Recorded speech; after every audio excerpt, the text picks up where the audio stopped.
Good afternoon. Tell us your name and where are you from? I am Anudhita Roshni from Patna, Bihar. Okay. And how did your selection process go today? How was your micro presentation, personal interview? It was all good. Okay. Were you made to feel at ease? Did the faculty tell you to feel comfortable and speak with ease? Yes, they were very nice and good gesture.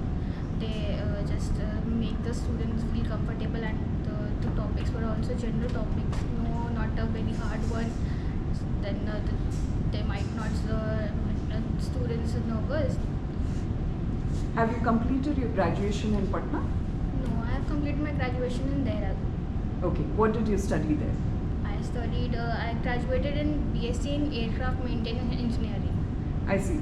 So it's a bit of a change from your graduation. It is a change from the technical world to managerial. Managerial world. Did you hear about ICFAI Business School from any friends, any alumni? Yeah, it was from the council. I see. And what do you think of ICFAI Business School? Why do you think that pursuing an MBA here will add value to your career and to your education? It is the greatest one. It has the largest case studies among all the management colleges. Mm-hmm. That's why I prefer ICFAI Business Schools. I see.